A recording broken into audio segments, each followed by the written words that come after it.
I greet you in Jesus' precious name. It is Thursday morning, the 6th of July, 2023, and this is your friend, Angus Buchan, with a thought for the day.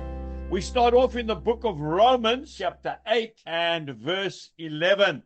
But if the spirit of him who raised Jesus from the dead dwells in you, he who raised Christ from the dead will also give life to your mortal bodies through his Spirit who dwells in you.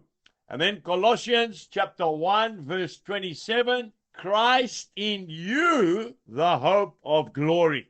Oh, that's wonderful news for us today, isn't it? It's not about us. It's all about him who dwells within us.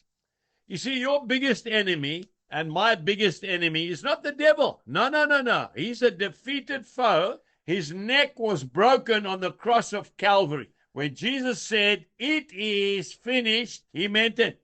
The only thing the devil can do is tell lies. He's the deceiver of the brethren, and he's the father of all lies. Our biggest enemy is ourselves. That's right.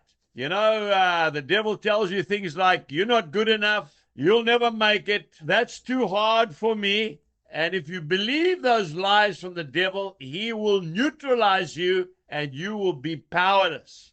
But Paul the Apostle said in Galatians chapter 2, verse 20, "I have been crucified with Christ. It is no longer I who live, but Christ lives in me. And the life which I now live in the flesh, I live by faith in the Son of God who loved me and gave himself for me."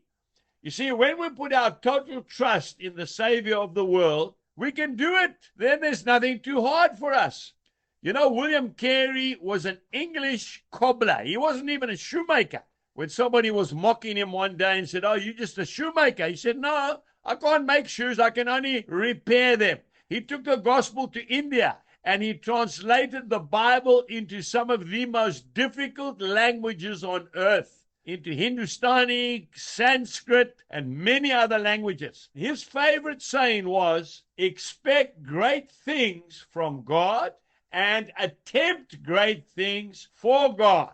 You see, the Lord is looking for willing and obedient souls. As a new Christian, I always used to say, "Lord, why don't you use famous people? Why don't you use influential people to do your work?" And I felt the Lord saying, because they are so busy with themselves, there's no room in their lives for me. That's why God uses the whosoevers. Dwight Lyman Moody, a shoe salesman, he took the gospel all over the world and became one of the greatest evangelists ever. One English lady said to him once, "Your English is atrocious." "Well, ma'am," he says, "I'm using what I've got for Jesus. What are you doing with your English?"